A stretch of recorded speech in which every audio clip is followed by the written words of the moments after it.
Hi, my name is Deb, and my favourite story about Jesus it's kind of two stories in one. It's the story of Jairus' daughter and the woman who touched Jesus' cloak. And I'm going to read to you the version from Mark's Gospel. It's kind of like a sandwich with the two stories kind of stuck together. So it's Mark chapter 5, and it's verses 21 to 43. When Jesus had again crossed over by boat to the other side of the lake, a large crowd gathered round him while he was by the lake. Then one of the synagogue leaders named Jairus came, and when he saw Jesus, he fell at his feet. He pleaded earnestly with him, "My little daughter is dying. Please come and put your hands on her so that she will be healed and live."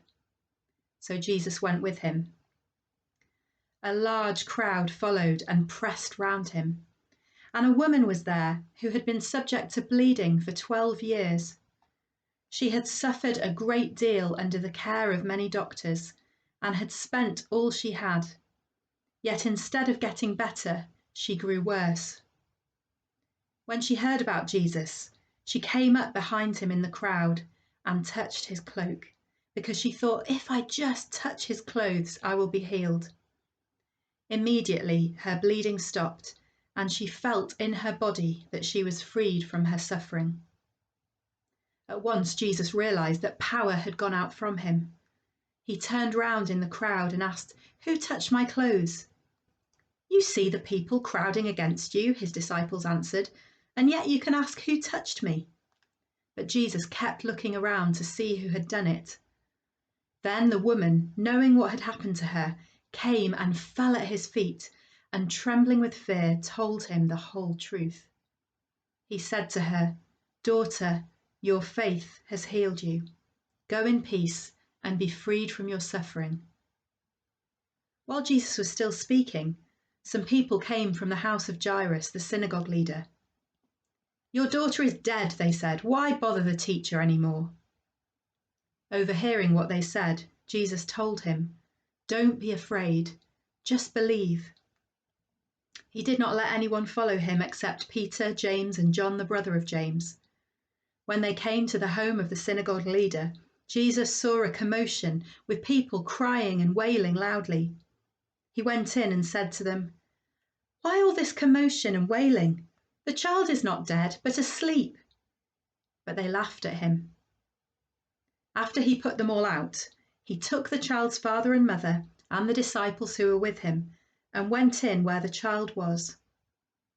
He took her by the hand and said to her, "Talitha koum," which means, "Little girl, I say to you, get up." Immediately the girl stood up and began to walk around. She was 12 years old. At this they were completely astonished. He gave strict orders not to let anyone know about this and told them to give her something to eat. There's so many reasons why I really love this story, but I think one reason is the way that Jesus stops for somebody on the road. Even though he's in the middle of something really urgent, he wants to get to Jairus' house to heal his daughter.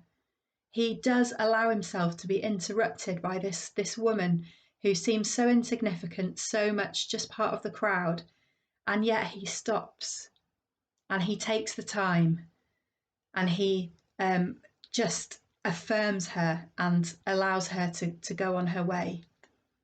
And I just think that is amazing, really. And the other thing that I love is when Jesus talks to Jairus, and they're saying that, "Oh, she's dead. There's no point carrying on. She's dead. There's no point." But Jesus turns to Jairus and says, "Don't be afraid. Just believe." And I think sometimes we have to kind of believe despite everything that our eyes are showing us. We just need to look into the face of Jesus and trust him, even though it might seem completely futile. And sometimes what we're doing does feel completely futile and pointless. But we look into the face of Jesus and he says, "Don't be afraid, just believe." And I just find that such an encouragement. So thanks for listening, and I hope you enjoy the story as much as I do.